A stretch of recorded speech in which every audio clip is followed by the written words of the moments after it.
ভাই আমি সবাইকে ফোন দিছি, সিয়ামকে ফোন দিছি, সবার নাম্বার বন্ধ, ব্যস্ত সবাই। আমি কি করবো বল? আমি কেন খালি ফেলে নিয়ে যাবো? আমি তোদের সবসময় বিপদে আপদে পাশে ছিলাম না, আর আজকে তোরা আমার সাথে এমন করলি। সমস্যা নেই, সময় কিনা আমারও আসবে, আমিও দেখাই দিব। আমাকে বলতে পারেন। আমি আপনাকে কি বলবো? আপনি আমাকে কি হেল্প করবেন? আপনি রিক্সা চালান, রিক্সা চালক। আমার প্রেজেন্টেশনই সমস্যা করছে আমার। রিক্সা চালককে এত ছোট করে দেখছেন কেন?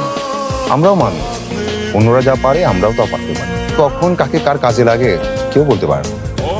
আমার অ্যাসাইনমেন্ট 2.5 ঘন্টা বাকি আছে। এদিকে আমার বন্ধুদের কারো কোনো খবর নাই। ওরা বলছিল যে ওরা আজকে আমার অ্যাসাইনমেন্ট করে দিবে। বিবিএ পড়েন? হ্যাঁ। ল্যাপটপ আছে? হ্যাঁ। চলেন। কোথায় যাচ্ছেন আপনি? দেখি কি করা যায়।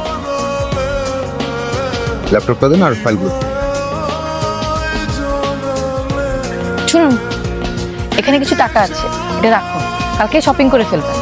আর এইসব চুল দাড়িটা একটু সাইজ করবেন, যাতে দেখতে একদম হিরোর মতো লাগে। পারবেন না? ঠিক আছে, কিন্তু টাকা লাগবে।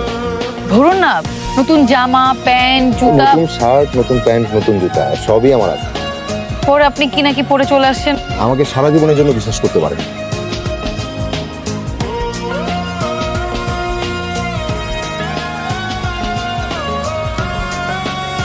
জামা কাপড় ঠিক আছে? তোমার মা বাবা কোথায় থাকেন? ঢাকাতে? কানাডায়। তুমি মা বাবার সাথে থাকো না? বড় বোনের সাথে। এমনিতে কি করো তুমি? পড়ালেখা শেষ হলো, দেশে বাবার ব্যবসাটা আমি আর দুলাভাই দেখি। আমি বলতে পারেন এখন দুলাভাইয়ের অ্যাসিস্ট্যান্ট, শিখছি আর কি।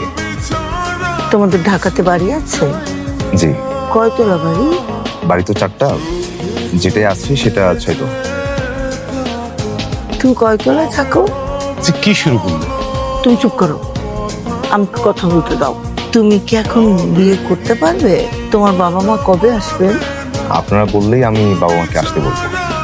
আর আমি তো এখনই বিয়ে করতে যাচ্ছি।